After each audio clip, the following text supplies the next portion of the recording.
Aaron Rodgers, to me, is the most dominant force, most dominant quarterback I have ever seen. And not only because of statistics, because stats don't sell everything. And you look at his teams, and he did not play for very good defenses. He didn't.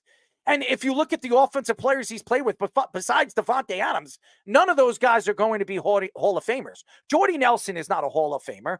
Jermichael Finley will not be a Hall of Famer. Half of those guys Jimmy Graham will not be a Hall of Famer.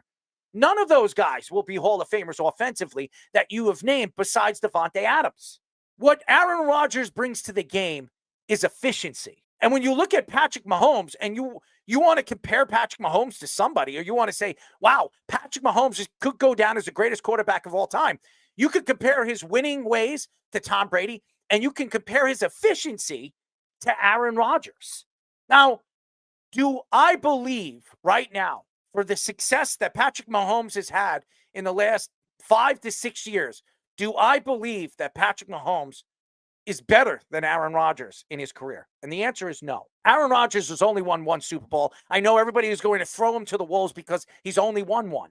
And that's why he went to the Jets, because he knew he was not going to win a Super Bowl with the Packers in the way the Packers were developing players and bringing players up and trading away pieces and not drafting wide receivers. Aaron Rodgers knew that the Jets were going to build around him. Obviously, his first year, he only had 4 plays. We'll see what he does at the age of 41 under the helm as the New York Jets starting quarterback. But what we have seen with Aaron Rodgers, it doesn't matter who his wide receiver is. It doesn't matter who his running back is. It doesn't matter who his offensive line is. Aaron Rodgers, for years, was the most efficient quarterback to interception. A touchdown to interception quarterback in all of the NFL. And those are the numbers we look at. The ratios, the quarterback ratings, what he could do as a leader on the field and off the field. And a lot of players that we have interviewed that have played with Aaron Rodgers said that most of the information that we have heard through the grapevine, through his family, friends of his family, saying that he's not a good guy, was a lie. Aaron Rodgers would go to a Walmart late at night and be attacked by many, many different fans and sign every single autograph. If you watch Aaron Rodgers right now in Jets minicamp and camp, he's signing every single autograph, taking pictures with everybody. Chris Sweeney, our friend, a friend of the show, he has been to every single Jets camp, and he's taking pictures, and he's gotten autographs. Aaron Rodgers is out there being a good Samaritan for the New York Jet fans. So all these stories that he's unlikable, he's not a fan favorite, he doesn't get along with people, it's a lie.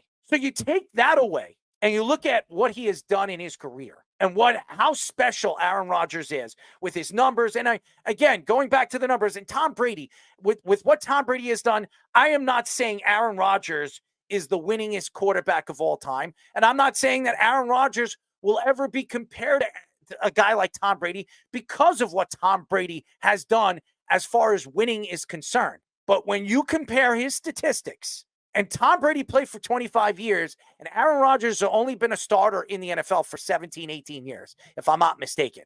He has played 7 or 8 years less than Tom Brady, and his numbers, if you compare Aaron Rodgers' numbers to Tom Brady's, his 15, 16 years as a starting quarterback in the NFL, to Tom Brady's best years as a starting quarterback for the Patriots or even the Buccaneers, I would probably bet you that Aaron Rodgers' statistics would tell you that he is better than Tom Brady is. I've seen this. I've matched them up many, many times, even when Tom Brady was in the NFL, when he was still playing for the Patriots. Now, a lot of people are not going to agree with that. And a lot of people are going to attack the thought to even compare Aaron Rodgers to Tom Brady. I'm not comparing him to Tom Brady. But when you're trying to compare the greatest quarterbacks of all time, you cannot compare the greatest quarterbacks of all time by Super Bowl wins, because that has to do with teamwork. That has to do with the all-around teams. Tom Brady, for all the Super Bowls that he's won, all seven Super Bowls that he has won, they had top 6 defenses. Top 6. Aaron Rodgers never had that great defense. He's won one Super Bowl in 2010 with a top 6 defense. One. Maybe that's why he won one Super Bowl. He's had a lot of bad luck. Tom Brady's had bad playoff runs. Aaron Rodgers, when you look at his numbers in the playoffs, they're pretty good. The worst game I've ever seen Aaron Rodgers have in the playoffs was that San Francisco game. Yeah, in the snow. That was the worst game I've ever seen Aaron Rodgers have in the playoffs. Point out another game that you have seen Aaron Rodgers not complete passes, not be as efficient as any quarterback we've seen in the playoffs. I'm not saying, and you can argue that Aaron Rodgers is not a winning quarterback, so you can't even put him in the same conversation as an Eli Manning who's won 2 and he's been a 2-time Super Bowl MVP, or Peyton Manning who's been a 2-time champion. He's only been a 1-time Super Bowl MVP, or obviously Tom Brady or Joe Montana or Bart Starr, any of these guys that we mentioned that we can argue is the greatest quarterback of all time. But when you look at statistics, and I know everybody's going to say statistics don't sell everything about the player. They do. Because when you're going to be compared to the greatest quarterbacks of all time and the efficiency of what Aaron Rodgers has done, as long as he has done it, and done it with a quarterback rating over 100 in his career, that is absolutely amazing.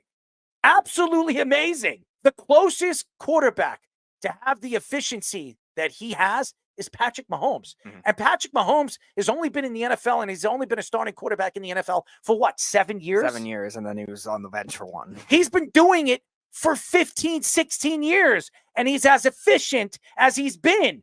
He's thrown 103.6 rating in his career. In his career.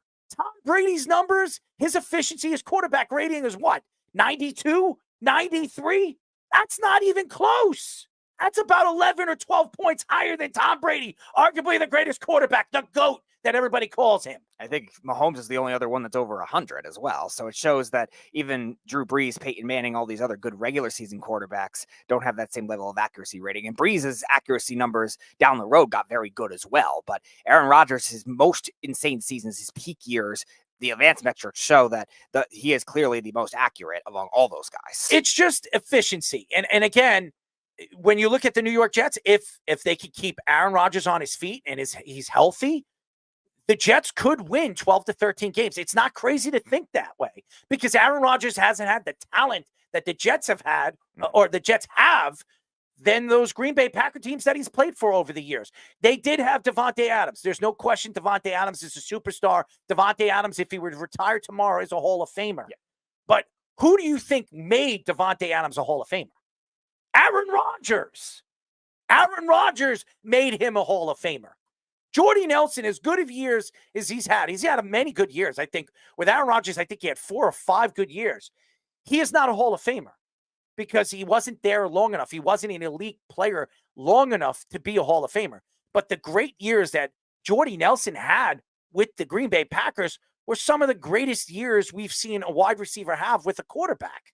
I mean, seriously, we've seen Jordy Nelson have 1,500 yards. We've seen him have 1,600 yards. We've seen him have 1,400 yards. We've seen him score 10 touchdowns in a season. This is a guy that, was a 4th or 5th round draft pick? I don't know where Jordy Nelson was drafted, but he wasn't in the top 2. He wasn't a 1st or a 2nd round draft pick. No, the Packers haven't drafted a 1st round receiver since the 90s. So he was pretty much reached when the Packers brought him in. Aaron Rodgers made him a superstar, made him an all-star, made him a Pro Bowl player. So and we've said this many, many times, the quarterback makes the player.